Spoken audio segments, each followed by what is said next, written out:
Welcome to the Qualified Tutor podcast. I'm your host, Ludo Miller, and I'll be interviewing tutors and thought leaders from across the tutoring landscape to inspire, inform, and motivate you to become the best tutor you can be. The Qualified Tutor community is a safe and supportive space for tutors who love to learn and grow.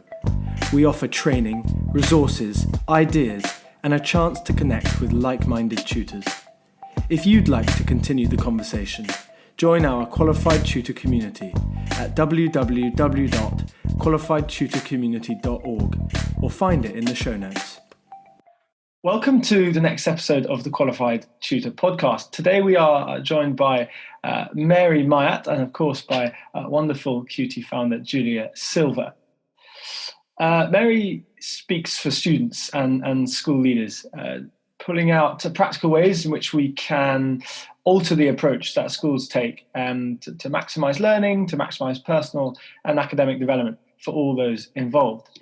Mary is proposing an improved school curriculum in which greater background knowledge is taught to children, which then allows them to learn for themselves. Combined with teaching through stories, children will learn more deeply, forming connected and long-term memories. Perhaps Mary has some good stories for us today as well. Mary, we have a huge respect for the work you do and are very, very grateful for you for joining us today.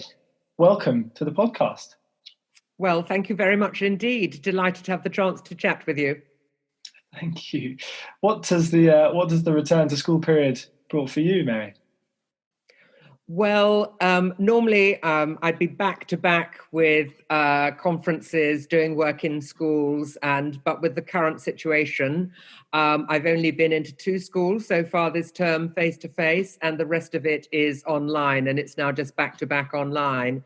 So, I mean, that does have its benefits, is in that you can actually squeeze in more, and there is a lot of demand out there for sensible conversations about the curriculum and our processes in the educational sector.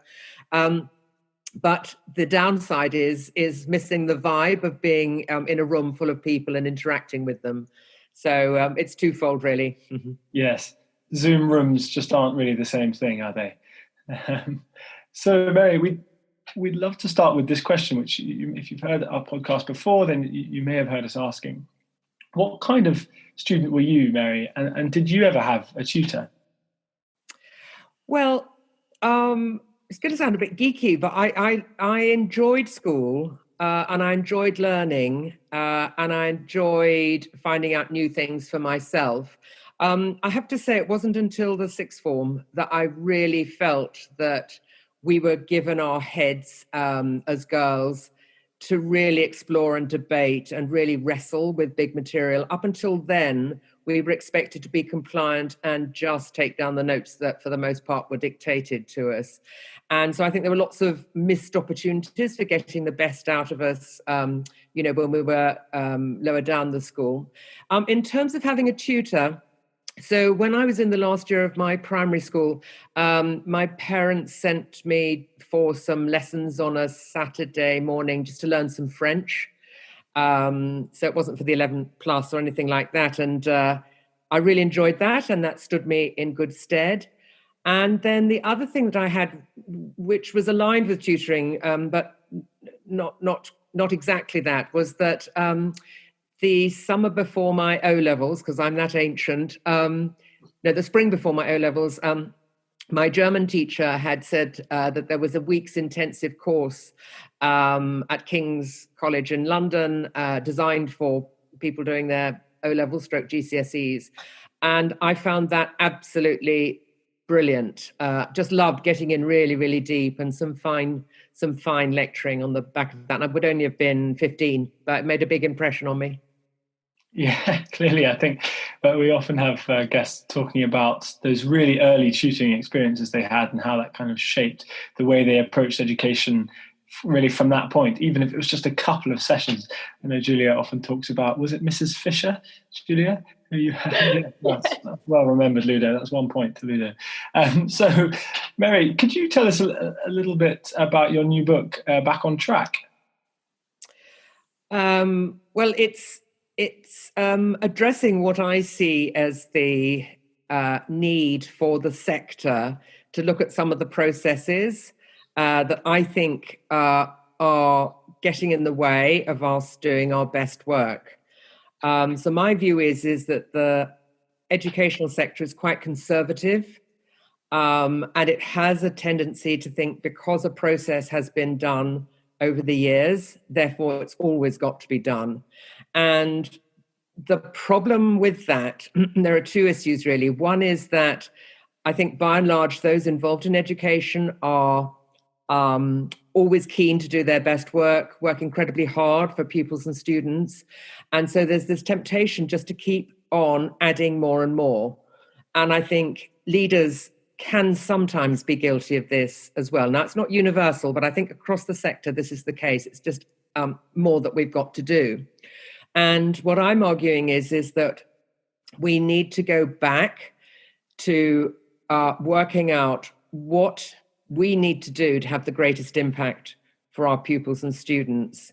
And with the latest inspection framework and the quality of education judgment, there is overwhelming evidence that a high quality curriculum, carefully thought through and sequenced, underpinned by the research that we've got coming out of cognitive science, is going to make the greatest difference for the greatest number of pupils. Now, in order to do that work, we've got to trim a lot of other stuff. And so that's at the heart of the argument I'm making in Back on Track.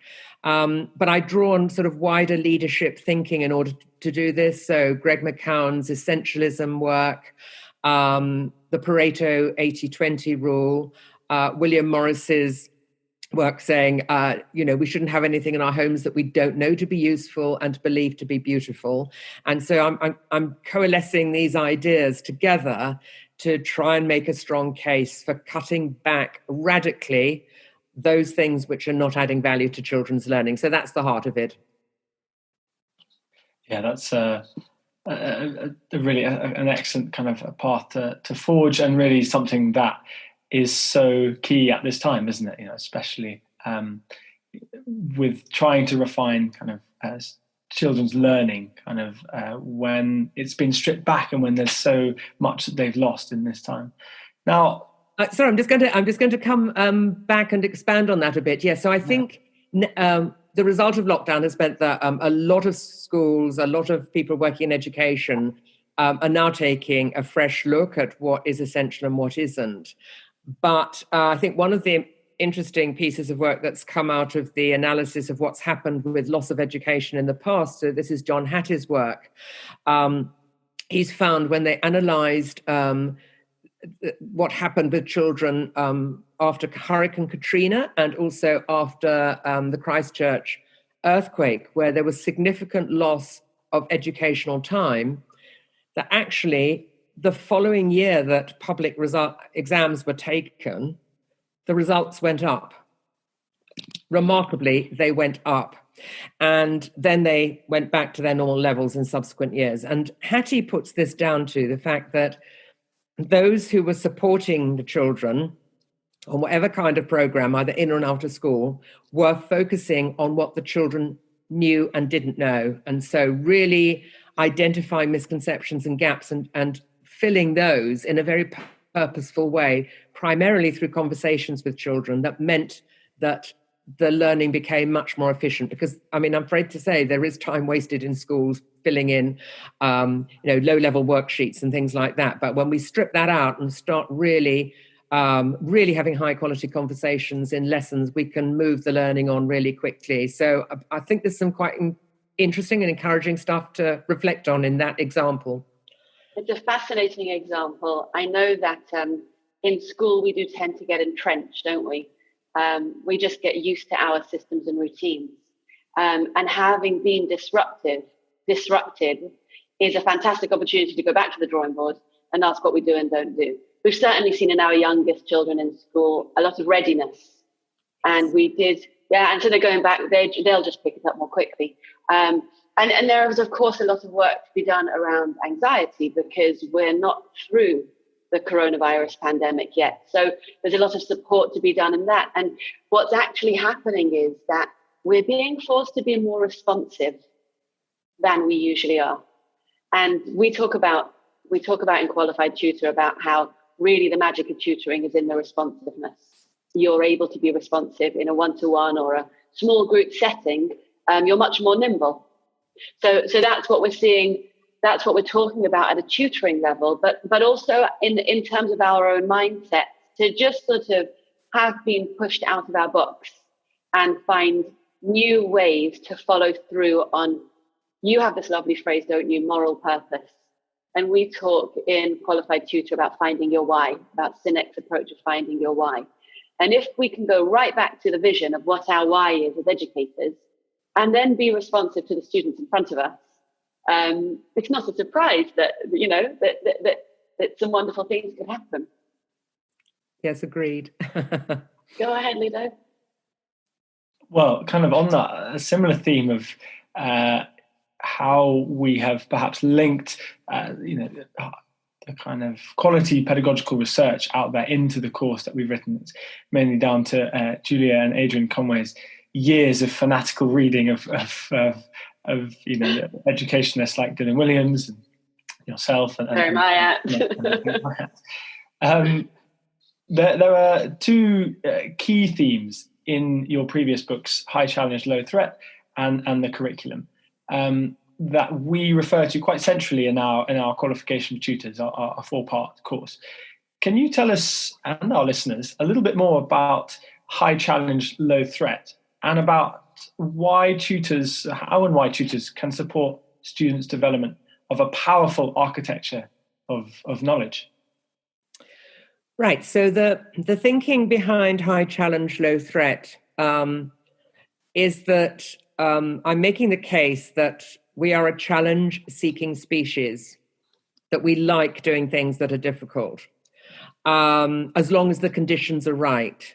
So just to give a quick analogy of how this might work, if I was say to you both that in the next few minutes, the three of us would be sitting an unseen, unprepared for test.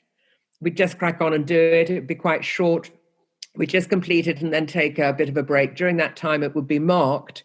And then we would be ranked between the three of us of how we'd done in that unseen, unprepared for test. So Julia's putting a thumbs down sign. I've got to go, sorry. My stomach hurts. and Ludo, you're ambivalent. So when I do this with large groups of people, we tend to find that most people are reluctant, but will go along with the idea of this unseen, unprepared for test. But when we realize we're going to be ranked, then that's when the stress levels and the discomfort for 90% of us, because I've done this score over 25,000 times, a huge portion of us feel very uncomfortable. About 10% of people are fine with it because there's a small minority of people who get a bit of an adrenaline rush. But for the most part, we feel very unsettled by this. Now, when you unpack it and you talk to the people, they say, all right for the test, but it's that moment of being judged that is really damaging psychologically. Now, interestingly, I'm going to do less well in the test because if I know that, I'm going to be worrying, well, how am I going to compare with my peers rather than focusing on the job in hand? But yet, on the other hand, we have a significant proportion of the population that by way of relaxation will do things like word puzzles, crossword puzzles, Sudoku, that sort of thing. And I'm arguing they're a form of test. Now, they're not literally a test, but they do share some of the same features of a test in that what we're doing there is we're putting ourselves under cognitive pressure to do something quite difficult by way of relaxation and in our own time. Now, I happen to do quite a lot of Sudoku, and what I've found is I've mastered the easy and the moderate ones, and I'm now tackling the difficult ones. Every now and then I'll go back and give myself a break by doing one of the easier ones. And what I find is that I don't get the same sense of satisfaction or pleasure from completing that I do from the more difficult ones. And what's happening there is we get a rush of dopamine, which is the pleasure hormone, which we get when we've achieved something we've had to put that bit of effort into. It's not been immediately obvious. And then when we get there, we have this deep sense of pleasure. So what's critical here is that I'm arguing that we like doing things that are difficult. We're a challenge-seeking species, as long as there's no potential for anyone to make us feel stupid or like a Muppet. So I've got to be careful because the Muppets do good work on Sesame Street, but none of us want to be in that situation. So the goal to be moving towards, there are two threads I'm arguing from this. One is the fact that we like doing difficult work. That's whether we're adults or whether we're children, but the conditions have got to be right. So there must be no shame or fear in getting something wrong or making mistakes. Indeed, those are springboards for new learning. And the second thread in that is that we need to be critiquing the work rather than the human being, the work rather than the human being. And so the case I'm making in High Challenge, Low Threat, my work around that is that we can actually take on greater cognitive demands, whether we're adults or children, than we currently think, as long as that atmosphere is totally supportive, totally encouraging, totally challenging in the right way. And there's lots of things that feed into that. Radical candor, Kim Scott's radical candor. It's possible to be both robust and kind. So there's lots of threads sitting around that and underpinned by trust. So where that leads then in terms of children learning things in rich knowledge in the long-term memory, I think it's quite interesting, just by way of introduction to that part of your question, is that one of the threads of the new inspection framework and the quality of education judgment within schools is ambition. So it's the first time that ambition has been included in a framework. So one of the things we need to ask ourselves is what we're offering our children sufficiently ambitious to really stretch them? Now, the work that I've done around this in terms of children wanting to be stretched, they say they want more demanding work. And I think as a sector, we're inclined to make too many things too easy for too many of our children. They're craving to do interesting, difficult work. And there's a very nice excerpt from Alison Peacock's book, who I know you've recently done a podcast with, her book, Assessment for Learning Without Levels, which came out in 2015. And she and a colleague were interviewing some children as they were going from year 5 into year 6, and they were asking them what they thought of ability tables. But actually the children's responses were about provision. And so the top group liked being the bright ones and having special challenges set by the teacher. The middle group liked the sound of some of the challenges the top group had, but they knew they'd never get the chance because there were only 6 seats on the top table. The bottom group were really discouraged. They usually work with a teaching assistant, and this less able group wanted to try the more demanding work, but they knew they would never get the chance.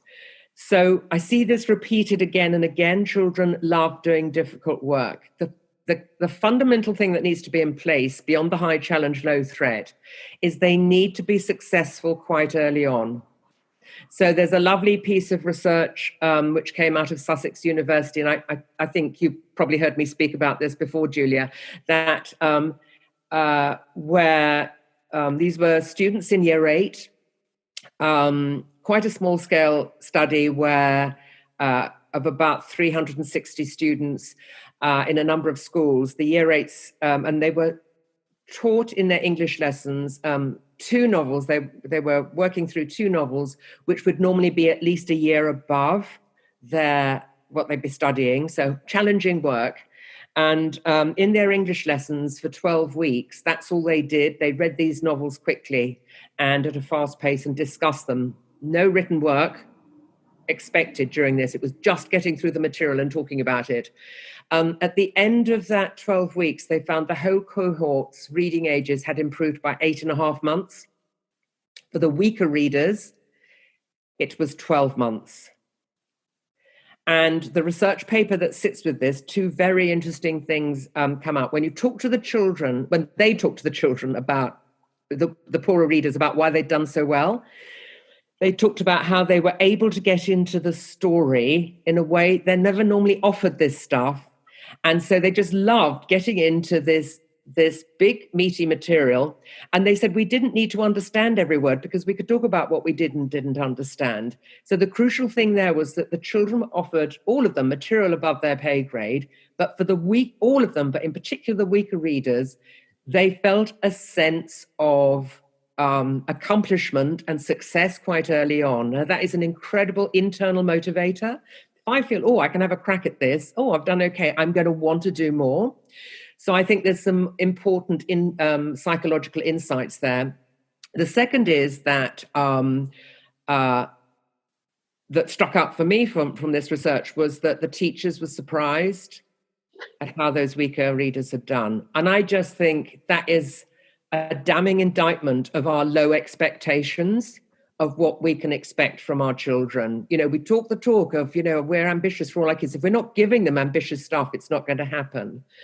So just the final thing I would say, Lido, in relation to, you know, securing things in the long-term memory and rich knowledge, etc. I'll just give a quick example because it ties these threads together. But a lot of the work I've been doing around rich vocabulary, rich texts, Tier 2 and Tier 3 vocabulary. So the Tier 3, that's subject-specific vocabulary that sits within the individual domains.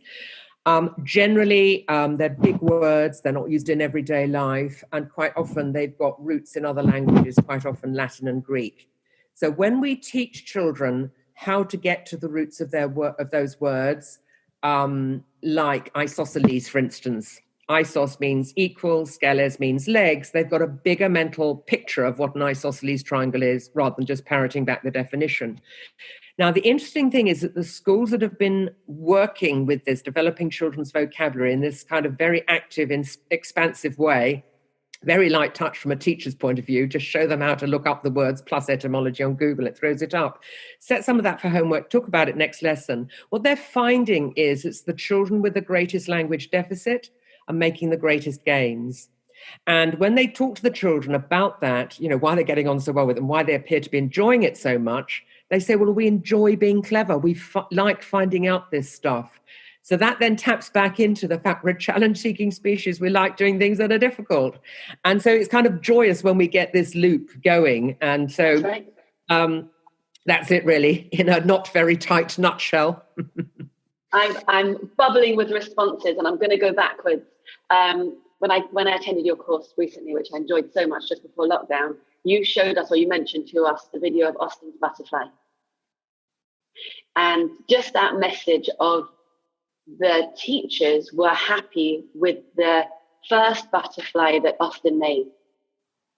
But once you nudge the student to improve and improve and improve his butterfly, the year 1 butterfly comes out as a year 6 butterfly because the student had so much more to give. He's just used to a situation where everything is procedural. Finish the sheet, move on to the next sheet, draw another animal. so that opportunity to give students to lean into their work and expect more from themselves is, I think, you know, I was teaching year 5 this week, maths, and I said to them, did you feel learning? Where did you feel learning?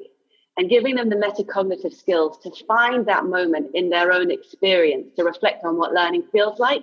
That's what we want our tutors to be giving students so that they can go back into the classroom and find that joy for themselves. So you mentioned deep work, and I'm into audiobooks.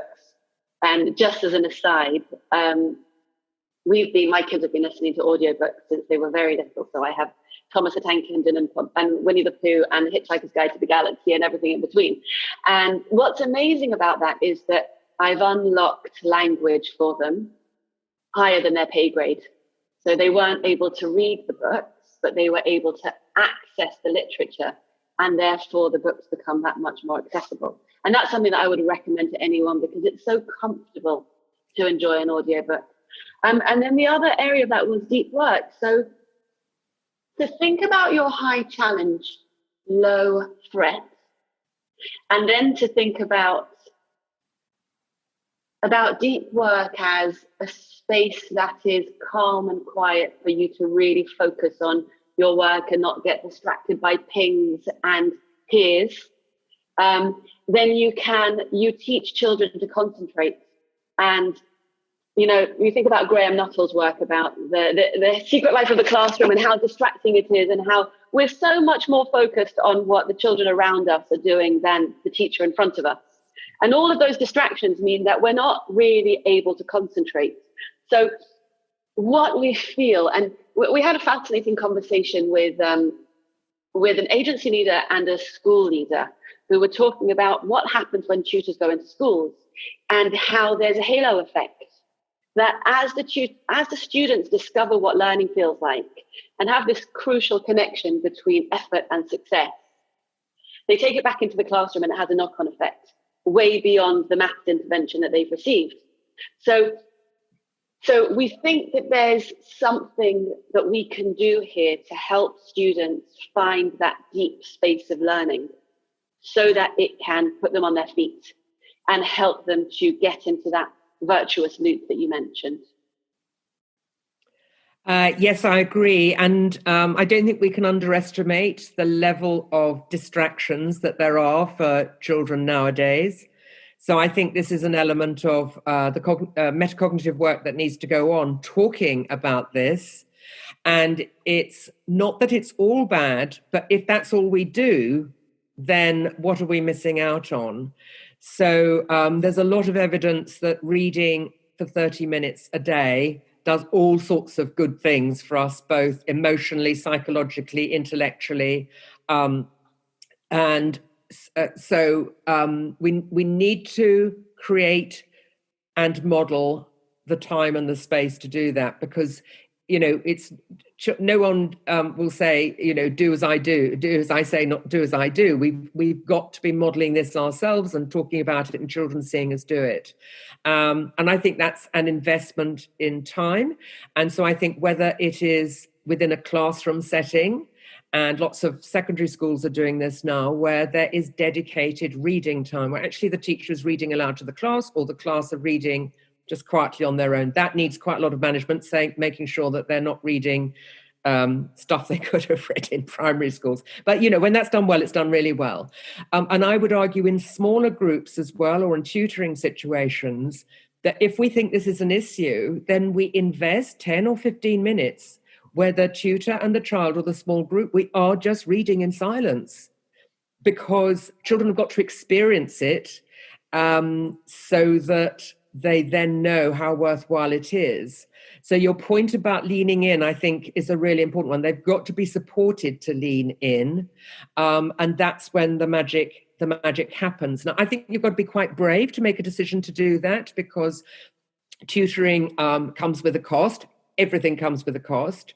And there is sometimes this sense that I've got to pursue content coverage, what I call the curse of content coverage, when actually something slightly different is needed. And I would argue something like this, where it's been identified that could be holding children back, is an investment in in long-term benefits for children, even though it doesn't look as though we're doing something. We are. It's deep work on there. This week's podcast is a feedback from a cohort that completed the course 2 weeks ago. And one of the tutors there was saying that she was working with a dyslexic child, and she was teaching her English. And so it was heavy work for the child. And whenever she felt the student's energy flagging, she'd just give her a break. And she'd let the student decide if it's going to be a 15 or a 5-minute break. And by giving the student that agency, by the time the student finished with her, she said she was going to be an author when she grows up, because she helped her find the joy in it and took the slog out of it. So we speak to our tutors very much about, on the one hand, to be ambitious with allowing them to access content and surprise themselves with how much they can cover academically, but to be much more responsive. We talk about being a thermostat rather than a thermometer, where you're leading the tone and creating the culture so that your student can be successful as a learner, because you don't have the limitations of crowd control that the teacher is always encumbered with. Yeah, I think that notion of a thermostat rather than a temperature control is a really, really helpful analogy. Yes, I'm going to reflect on that. Really, really good. I think from Seth Godin. Oh, he's a big great fan of Seth. Yes. He's amazing. another educationalist. Well, he's actually less of an educationalist, isn't he? More of a marketer. Just before you take us to the next question, Ludo, I just want to share with you, Mary, that I love that you reference who you read, because tutors have to be pulling on these threads, and they're not in the habit of thinking about professional development in the same way that teachers are taught to think about professional development. But professional reading for tutors will be just as valuable as it is for teachers, which you argue, and Dylan Williams also argues, that that's the differentiating factor between people who are improving and not. So we talk about reassessment, where we teach tutors to reflect on their own effectiveness and take that forward and take responsibility for that. So the reading that you can do, for example, in the Chartered College website, where there's just a treasure house of lovely blogs and webinars to binge on, can make all the difference to outcomes for students. I agree, absolutely. And it's incredibly good value. I'm actually arguing that everyone in school, every school should have at least one person who signed up to the Chartered College, and that is paid for by the school. If a lot of the colleagues you're working with will be self-employed, but you can set that against income. So again, nil net cost to you. I just don't think as a sector we can afford not to be tapping into that. Why wouldn't we? Right. It's all been so beautifully curated to the highest standards, beautifully produced. And so I mention it in every session that I speak at. Yeah, I've noticed. It's a joy to be a part of. It really is. So we have a 20% discount for people tutors who complete our course have a 20% discount as professional affiliates of the Chartered College, which is a pleasure to be able to announce.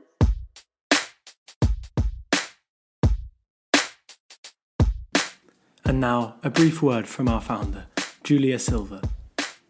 If you'd like to hear more about the ideas we touch on here, or gain the tools to take your own tutoring to the next level, the qualification for tutors could be for you.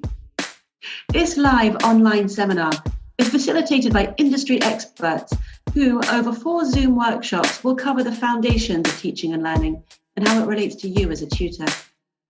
The workshops are full of rich discussions where you'll learn alongside other tutors and connect on a professional level. We will teach you how to be the kind of tutor every child remembers. Visit our community space at qualifiedtutorcommunity.org and sign up now for our transformative course. We'll see you there. I love the conversations that veer towards tutoring. That's certainly where I'm coming from. I'm not a teacher myself. I'm a tutor, and it's amazing to see kind of all this books and this research about teaching and drawing that towards tutoring, because obviously the national tutoring program and a general trend towards deploying tutors in the best way possible in schools means that the literature on tutoring is expanding and growing and becoming something that tutors themselves feel they can read, rather than being out of the reach of tutors, because we've previously been seen as a kind of part-time job and therefore no real exploration of what we're doing. Boo. So, Mary, I'd like to ask, what do you think? I don't know how much headspace the NTP has taken up for you, but I'd like to ask what you think the best case scenario for the NTP will be, and what we might need to do in order to get there. Well, I have to say that when this was first mooted in the summer by Robert Halfon, who chairs the Education Committee, it was a big thumbs up for me, because all the evidence is that for those children who have seriously fallen behind, small group or one-on-one tutoring does make a huge difference. And so I am pleased that this funding has been made available. What I hope is that, and I'm sure it will be the case, that most schools will use this wisely. What I haven't had any insights into is the availability of suitably qualified tutors to do this work. So I think there's been some wider discussions about that and who might tap into becoming part of the accredited program. It might not be as strong as that, so that the demand is met for this is met by the supply of strong, suitable people to do this work. But overall, I think it is one of the better pieces that's come out of the department, and I'm sure at the prompting of Robert Halfon and his committee. It's lovely to hear the optimism, and as you know, we're working very hard on making sure that there's plenty of well-qualified tutors. But tell us about the pitfalls of tutors sort of arriving in schools, and how they need to navigate, and how schools need to adjust to make space for them. So beyond the kind of safeguarding stuff that needs to sit behind all this and those processes, etc., the obligations on the schools are to provide the background information, and I don't mean necessarily hard data, because we know that that's all been distorted by the lockdown. But a thumbnail sketch of why this child or this group of children need additional support, and not just generic support, but if, it's as basic as decoding, then making sure that anyone going into school knows what if they're going into support sort of phonics work, higher up the school, what are the phonics programs that have been used before? So there does need to be a bit of an investment of time from the part of the school to gather that evidence, light touch evidence, so that anyone coming in to support those children is not flying blind. On the part of the tutor going in, I think you really have to behave as a guest. So how would a good guest behave in terms of being as pleasant as possible to everyone we come into contact with? It can be nerve-wracking, but always assume the best of people. I mean, your colleagues will know schools are frantically busy places, but so if things go slightly wrong, then just assume it's, just because, life happens. But to come in with genuine curiosity and willingness to help, which I'm sure is a hallmark of the way your colleagues work in any case. And to think about those things about meeting the child where they are, but then moving them on as swiftly as possible. Because what we don't want to happen is children to get locked into intervention so that too long. It's got to be as efficient, as purposeful as possible, so that they're back with their peers experiencing a broader curriculum.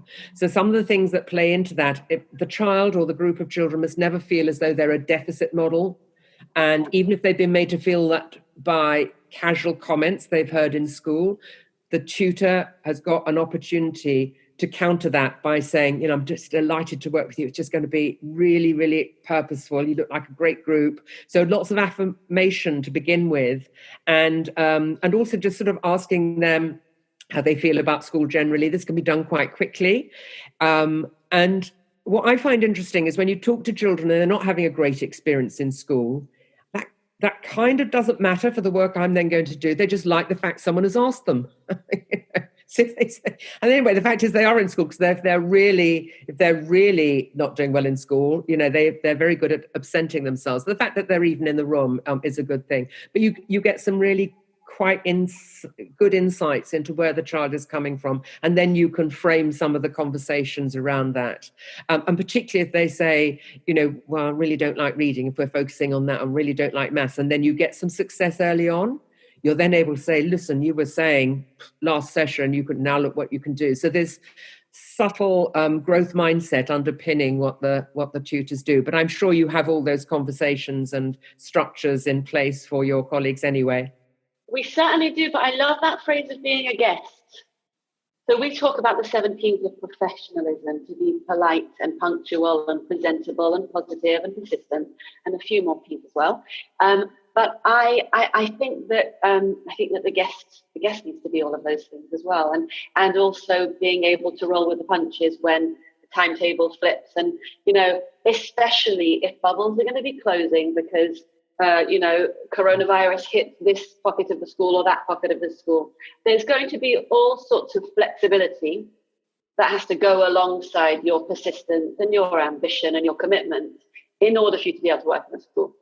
Yeah, exactly. And I think what goes a long way in that is if you were to arrive intending to do some work with one child or group of children, and that lot you find have been bundled off to self-isolate, it you create a huge amount of goodwill. Say, well, I'm obviously not needed for them. Is there anywhere else that might not have been identified, but, my time is here, that would be helpful just to work with a child or a small group of children for that time instead? Now, quite often that won't be taken up because they might have other things in place. But my goodness, the goodwill that goes sitting behind that, because what we want is the relationship between the professionals, so the professionals within the school setting and the your colleagues who are visiting, to be as fruitful as possible. That's right. That's really right. That's just glorious to give tutors that permission to understand the school context in that way and be contributors. Yeah, that will give Ludo, keep going. Our tutors massive confidence. They've been treated to something pretty special in the last couple of weeks with Dame Alison, and now hearing this from you, Mary. I think it's a scary thought for a tutor to go into a school and work alongside teachers and work in the school environment, because we're not trained to do that. In fact, until now, we weren't trained to do anything because we've never been trained. But we're not taught how to work alongside teachers. And I think it's really very reassuring to hear that there is a system to do this. There is a way of working alongside them, and that there should be no fear to working alongside teachers, because really good teachers are ones who are happy to collaborate and work with others, because education it's not a competition. Well, unfortunately, it is at the moment in terms of the way our system's set up, but it's not a competition. For me, it's very reassuring to hear this, but also for those tutors that we serve and in our community and that are able to access this kind of this dialogue. It's really very positive. Now, Adrian Conway, who sadly can't join us today, but who was with us last week when we spoke to Dame Alison, came up with this wonderful question to really challenge Dame Alison to delve into the depths of her mind, to think about the wider picture. Now, we asked Dame Alison this question: if you could wave a magic wand over the educational landscape, what would you see? And she came up with a response that talked about how she'd like schools to be a place where there can be no limits on what students can achieve. So I'm afraid, Mary, that answer is taken. But if you could wave a magic wand over the educational landscape, what would you see? So if I could wave a magic wand, it would be that every professional involved in children's learning had access to the high quality evidence from the cognitive science that really makes a difference to children's learning, which is why I so rate Alison's book. So, for instance, I am going to be doing an interview this afternoon, so I'm just looking to pull it up, a recording myself, by which time I will have put some makeup on, Yes. Just come out. So this is Zoe and Mark Enser's Generative Learning in Action. Now, what we've got here is not just that, but all the other work that's been coming out from Willingham, from Brown, from Lemov, from Nuttall over the years, is a gold mine which is not yet available to every member of the professional community. So that would be what I would want my magic wand to do. I'm actually working on addressing some of that now, to make things absolutely available to anyone and everyone. And linked to that, I would take it further. I would strip out in the performance appraisal systems anything to do with teacher performance related to numbers and data. Completely distorts professional practice. And what we know that the schools that are doing the best work, and individuals as well who are really motoring in their own professional practice and thinking, is that they're engaged in this work. And it's not that we take it lock, stock and barrel. We take the attitude that Dylan William has. We pick the best bets for our contexts. And the great thing that happens in sectors, in parts of the sector where this is happening, there are significant gains in children's learning, and it reduces workload. Now, it's that way round. We want to have the greatest possible impact on children's learning, but a byproduct is that it significantly reduces workload. And so that's why I just think it's so important. And that's why I endorse so much what Alison and her colleagues are doing at the Chartered College. It's a small piece, isn't it, that will have a massive trickle effect. Will you talk to us about your new platform, the film? Yes. So I've decided to develop a platform. I'd already got one for my own work where I couldn't get into schools or for bookings because there just wasn't enough time. And so those have been made available. But what I found during lockdown, when I put out shorter films on just things like differentiation, things like use of questioning, is that people were absolutely just had a hunger for this material. It wasn't just mine, it was the Research Ed homework that they put out there. Children Teaching School Alliance, Seneca Learning, lots of organizations were putting material out and people were just thrilled to have it. So I had been intending to expand my own offer. And then I realized actually what would be better would be not just my own work, but others' work as well. So a separate platform which is dedicated to video on demand is currently being created. And it's going to be launching in the next few weeks. We're calling it The Soak. And it's going to operate on a Netflix principle of short films for opening up discussions and resources to take it further if people want to. But I'm absolutely passionate about getting this out to anyone who needs it. So it's going to be no charge for initial teacher trainers. And trainees. It's going to be no charge for newly qualified teachers. And also, no questions asked. Anyone who is skint, it can just email in and say, and we'll no questions, don't need any reasons. They will have a year's subscription. For those who can afford to pay, it's probably going to be about £8 a month. But I think the greatest demand is coming from, in my conversations, is coming from schools and trusts, where we can bring that £8 down to around £1 a month. So the aim is to get out a huge range of material, evergreen. It's going to be added to the whole time, and we're going to be launching with about 70 films in a few weeks' time. Sounds so exciting. Quite exciting. It might fall flat on its face, but there we go. Mary, could you extend your initial teacher access to qualified tutors, please? Yes. Oh, yes. Yeah. That's another. I tell you why, because as you were explaining it, I thought to myself, well, that's high challenge, low threat, isn't it? Being able to watch videos that will give me the food for thought in my own time and space will enrich my professional performance without making me feel that I have to be in a specific place at a high cost and be surrounded by people who may or may not know more than me. Exactly. No, very happy to do that. Oh, thank you. Thank you, Mary. Thank you. I think it's been a really fruitful 56 minutes.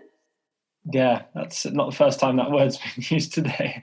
I think sorry that I joined you over 5 minutes later. Because oh, you're right, 51. And then I still got it. There we go.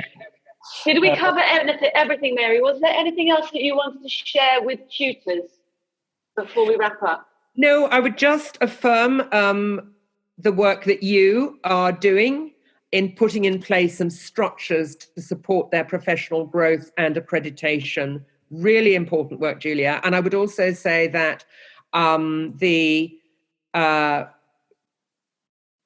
difference that they're making to some of our most vulnerable children, and by vulnerability, I don't just mean poverty. These are just children who need additional kind, robust support.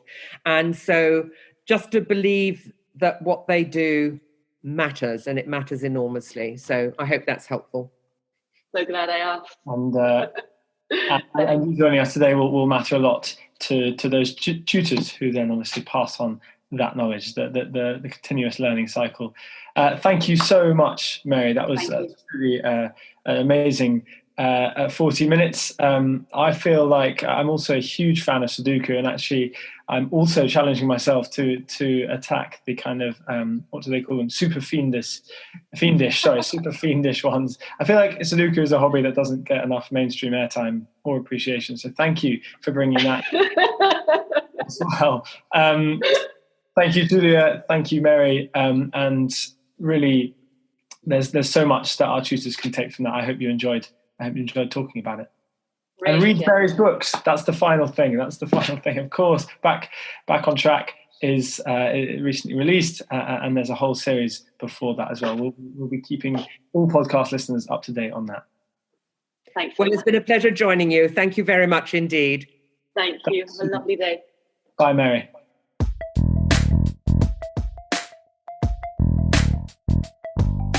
Thanks for listening to the Qualified Tutor podcast, where tutors share their expertise to support the tutoring community.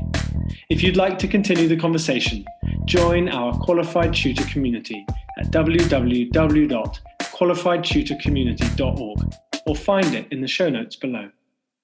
We exist to connect, share, and learn with you because tutoring is a small job that makes a big difference.